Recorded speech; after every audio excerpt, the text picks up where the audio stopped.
Hi, Ashlie Johnson here with Brooke Human Resource Solutions, here to offer you another tidbit of knowledge from the HR front. Today, I'd like to talk to you a little bit about generational differences within the workplace.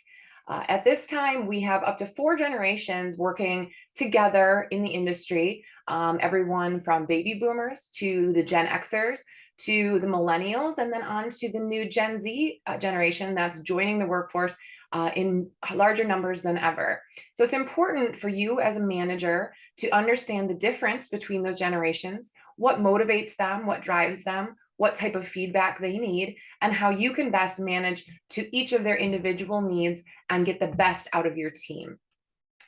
HR and business leaders in the dairy industry and beyond today face more diversity than ever before.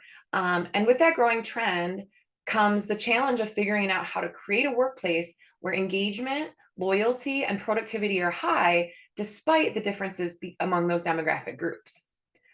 Some interesting facts: by next year, the primary global workforce breakdown will be 6% baby boomers, 35% Gen X, 35% Gen Y, and 24% Gen Z.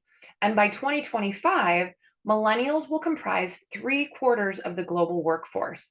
That's a huge number. And when you add it all up, the leaders and their organizations have to figure out how to engage a workforce built around this sort of layer cake of generations, each with its own defining characteristics, values, and attitudes that are shaped by the formative events of their lifetime.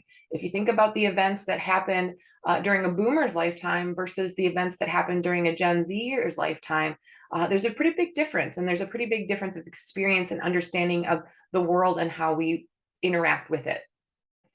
Even when you factor in the notion that each group has its differences, there are also commonalities that cut across generational lines that also need to be considered in areas that include talent engagement, learning, recruiting, benefits, retention, any of those HR-driven scenarios.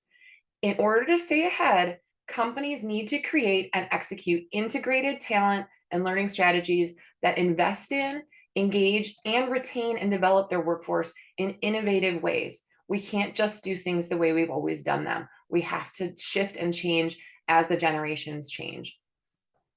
The primary challenge in engaging a multi-generational workforce is that these groups often differ in how they approach work-life balance, what they believe their career path or career growth should look like, loyalty, how they interact with authority, and other issues that always can affect an organization, can affect the environment of the workplace, and if not handled correctly, can create a toxic workplace.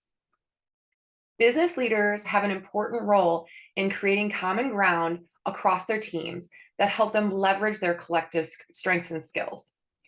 With a multi-generational workforce, it can be challenging to find the best way to motivate a team, organize your work, or even recognize successes when priorities vary so widely.